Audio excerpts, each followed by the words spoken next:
憋了半天就这。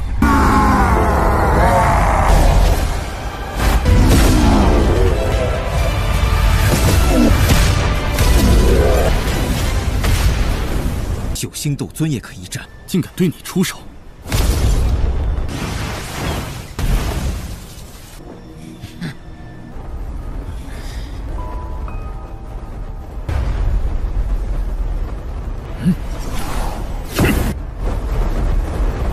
Halo kalian semua, selamat datang di channel Donghua Master. Bagaimana kabar kalian semua? Mimin harap kalian semua baik-baik saja. Dan pada video kali ini kita akan melanjutkan alur cerita dari serial Donghua Battle Through the Heaven episode ke-153.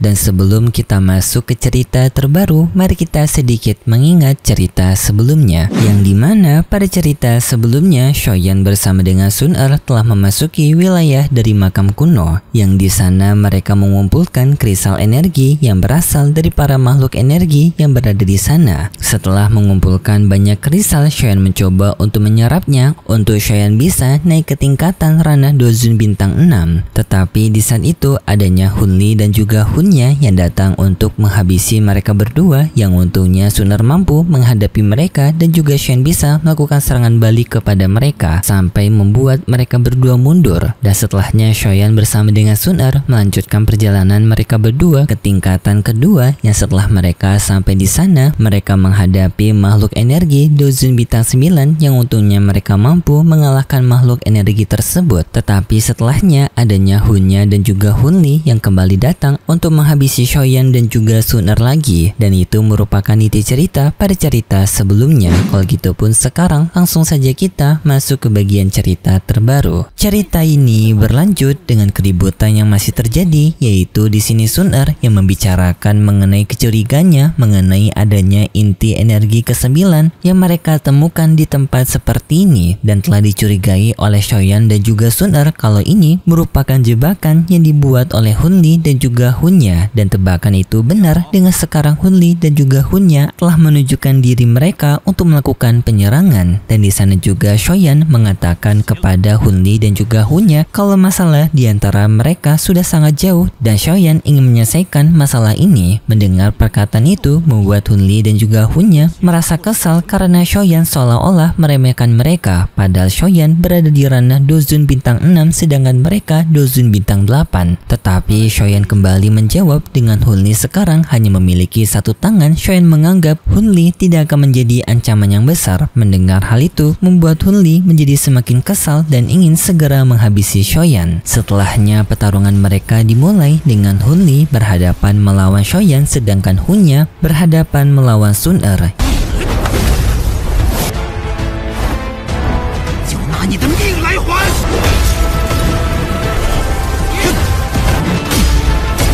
Yang dalam pertarungan tersebut terjadi peraduan pertarungannya sangat hebat di antara mereka masing-masing, dengan Shoyan mencoba menyerang Hunli menggunakan pedang beratnya sedangkan Hunli menyerang Shoyan menggunakan rantai-rantai dari aula jiwa, yang sampai dalam pertarungan tersebut Shoyan hampir menyerang Hunli menggunakan pedang beratnya. Tetapi di saat itu tiba-tiba saja Hunli mengaktifkan kekuatan warisan dari simbol klan Hunya yang seketika membuat peningkatan kekuatan kepada Hunli, sambil Hunli mengatakan kepada Shoyan kalau dirinya tidak menyangka akan menggunakan kekuatan dari klan Hunya untuk menghadapi Shoyan karena dirinya yang mengaktifkan kekuatan dari klan Hunya. Shoyan di sana juga dibuat kaget dengan peningkatan dari kekuatan Hunli karena kekuatan Hunli sekarang dirasakan hampir berada di Dozun bintang 9. Shoyan tak menyangka kekuatan dari simbol warisan akan bisa memberikan peningkatan kekuatan sebesar ini bagi penggunanya, dan setelahnya pun Hunli langsung maju menyerang Shoyan yang dengan peningkatan kekuatan sekarang membuat pergerakan Hunli menjadi sangat cepat.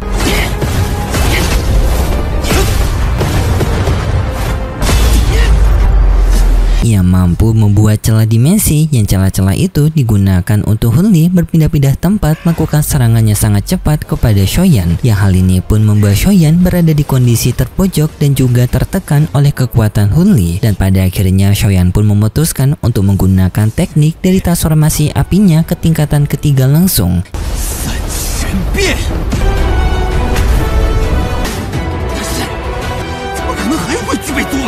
yang di saat Shoyan menggunakan teknik api transformasinya, di sana Hunli melihat di dahinya Shoyan muncul simbol warisan klan Shao yang seketika hal ini membuat Hunli kaget karena seharusnya warisan kekuatan Dao di klan Shao telah musnah dari dulu, tetapi Shoyan di sini memilikinya. Dan setelah Shoyan menggunakan teknik transformasi apinya, Shoyan langsung melepaskan serangannya kepada Hunli yang seketika hal ini membuat Shoyan bisa menandingi kekuatan Hunli.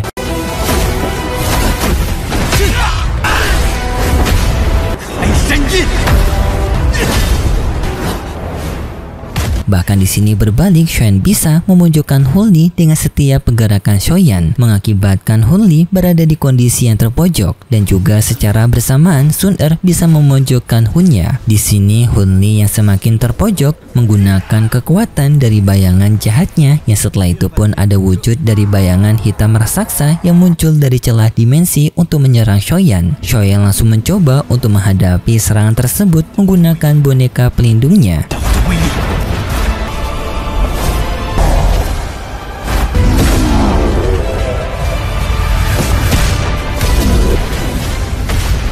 Yang boneka pelindungnya Shoyan tak disangka mampu menghadapi bayangan raksasa dari Hunli yang bahkan sampai membuat bayangan raksasa itu dimusnahkan oleh boneka Shoyan. Shoyan yang melihat peningkatan dari bonekanya setelah sebelumnya mendapatkan perbaikan di kolam guntur merasa puas dengan peningkatan boneka Shoyan sekarang. Dengan Shoyan menyadari kalau kekuatan dari bonekanya sekarang telah bisa bersaing di ranah Dozun bintang 9 seperti Hunli ini. Hunli yang melihat kekuatan boneka Shoyan dibuat sangat kaget dan juga khawatir dengan kekuatan boneka tersebut, dan setelahnya boneka Shoyan maju untuk menyerang Hunli.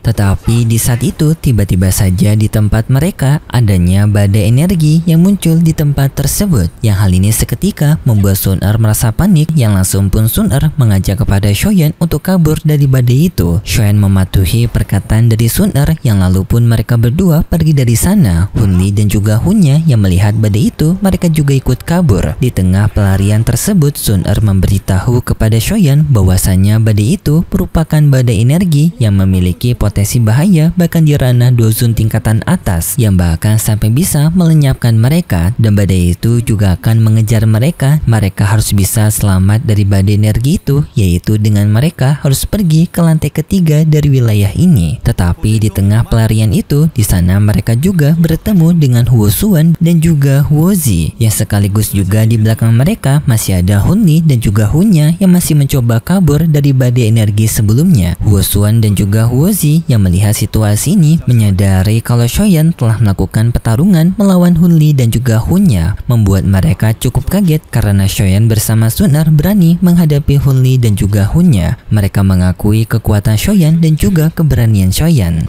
等到了第3层，萧炎兄弟的实力 看来炎族已经跟萧炎混到一块儿去了。 Setelahnya mereka semua pun mencoba untuk pergi ke wilayah ketiga dari tempat ini. Sedangkan di lain sisi, di tempat dari gerbang ketiga, di sana tampak adanya rombongan dari klan Gu yang telah berada di sana sambil menunggu rombongan dari klan kuno lainnya, dengan di sana dipimpin oleh Gu Qingyan. Gu Qingyan menjelaskan mereka tidak bisa memasuki gerbang 3 pada saat ini karena gerbang 3 ditutupi oleh tembok yang besar dan mereka membutuhkan kekuatan bantuan untuk bisa menjebol dinding tersebut. Dan tak lama kemudian Shoyan bersama dengan Sun Er mereka telah sampai di tempat Gu Qingyan. Gu Qingyan menyambut mereka berdua, terutama Sun Er, dengan lega karena Sun Er baik-baik saja. Tetapi Sun Er juga menjelaskan kalau mereka sebelumnya telah mendapatkan serangan dari para anggota klan Hun, yaitu Hunli dan juga Hunya. Mendengar hal itu membuat para anggota klan Gu menjadi sangat kesal, dan setelahnya para rombongan dari klan kuno lainnya mereka semua mulai berdatangan menemui Gu Qingyan, termasuk pada akhirnya para anggota dari klan Hun yaitu Hunli dan juga Hunya. Di sana Gu Zeng yang melihat kedatangan Hunli dan juga Hunya sempat ingin untuk menghajar mereka berdua karena telah mengetahui mereka berdua telah mengganggu Sun Er. Tetapi Sun Er dengan segera menghentikan Gu Zeng, mengatakan kalau mereka sekarang tidak memiliki waktu untuk melakukan pertarungan melawan Hunli dan juga Hunya karena sekarang badai energi yang telah muncul dan hendak untuk pergi ke arah mereka. Mereka harus harus memikirkan cara untuk masuk ke wilayah ketiga. Gu Qiyang membenarkan hal tersebut, yang lalu pun Gu Qiyan mengatakan kepada semua orang bahwasanya untuk mereka memasuki ke wilayah ketiga, mereka harus mencoba bekerja sama menghancurkan dinding penghalang yang menghalangi wilayah ketiga ini, dengan mereka yang menyatukan kekuatan mereka untuk menghancurkan dinding penghalang tersebut. Yang di sana ajakan dari Gu Qiyan diterima oleh semua orang karena mereka sekarang yang juga sedang kepepet karena adanya badai energi. Sekaligus Gu Qiyang memperingatkan kepada semua orang selama mereka melakukan kerjasama di sini, mereka dilarang untuk menghabisi satu sama lain. Jika mereka ada mencoba untuk menyerang dari belakang, maka orang tersebut akan langsung mendapatkan konsekuensi hukuman, yaitu mendapatkan penghajaran langsung. Gu Qiyang menggambarkan situasi mereka sekarang sedang berada di kapal yang sama dan mereka harus bekerja sama. Dan setelahnya pun Gu Qiyang bersama dengan semua orang mulai memasuki gerbang ketiga untuk menuju ke tempat dinding yang menghalangi dari wilayah ketiga ini.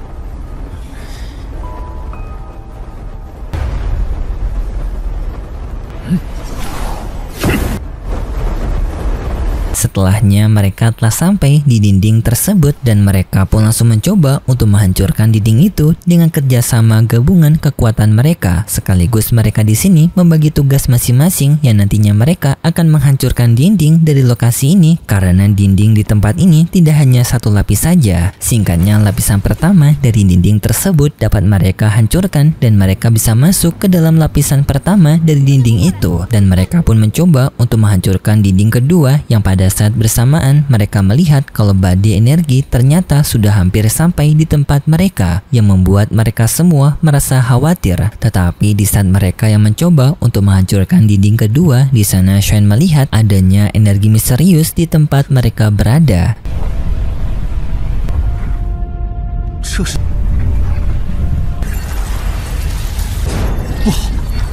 Dan tiba-tiba saja dinding yang telah mereka jebol sebelumnya langsung beregenerasi, yang membuat dinding sebelumnya yang bolong kini telah tertutup kembali. Hal ini pun seketika membuat mereka semua panik karena mereka semua sekarang telah terjebak di tempat tersebut. Dan setelahnya Shen melihat bahwasanya energi yang sebelumnya ia lihat secara samar-samar ternyata merupakan serangga, yang merupakan serangga purba pemakan energi.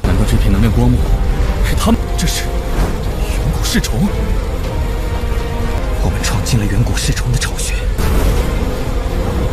Yang serangga dalam jumlah yang banyak tampak mencoba untuk mendekati mereka. Tetapi sayangnya setelah itu ceritanya bersambung dan berikut cerita selanjutnya di minggu depan besok. Pada cerita selanjutnya, Shoyan bersama dengan lainnya akan mencoba untuk menjebol tembok yang menghalangi wilayah ketiga. Karena tembok ini sangat keras dan juga memiliki sistem regenerasi, membuat tembok ini sulit untuk bisa dihancurkan dan hanya menggunakan api spesial saja yang dapat menghancurkannya. Dan di sini Shoyan bersama dengan Huozi dan juga Yan Xinji akan bekerja sama untuk menghancurkan tembok tersebut menggunakan api mereka, yang juga tanpa Shoyan memberikan masing-masing kristal energi sebagai bahan bakar mereka untuk bisa memaksimalkan api mereka. Dan setelahnya mereka bekerja sama untuk menghancurkan dinding tersebut, yang pada akhirnya mereka mampu untuk bisa menjebol dinding itu. Dan setelahnya Shoyan bersama dengan Sun Er akan melanjutkan perjalanan mereka, yang pada perjalanan ini juga adanya Gu Qingyan yang akan menemani mereka, yang pada perjalanan mereka ini mereka akan pergi ke tempat lokasi dari Xiaoshuan. Tetapi setelahnya tiba-tiba saja mereka mendapatkan serangan, yang lalu pun muncul sosok kuat yang akan menghadapi mereka yang berada di ranah Banseng. Jadi pada episode selanjutnya Shoyan bersama dengan rombongan klan Gu akan menghadapi makhluk energi yang berada di ranah Banseng. Dan itu cerita yang akan kita lihat nanti untuk episode selanjutnya di minggu depan besok. Seperti biasa, Mimin mengingatkan kalau cerita ini merupakan cerita dongeng fiksi yang hanya bertujuan sebagai penghibur saja, yang berasal dari karangan novel, tidak ada hubungannya dengan dunia nyata. Kalau gitu pun terima kasih buat kalian semua yang sudah menonton video ini sampai akhir. Jika kalian suka dengan video kali ini, bisa beri like serta subscribe, dan sampai jumpa di video selanjutnya.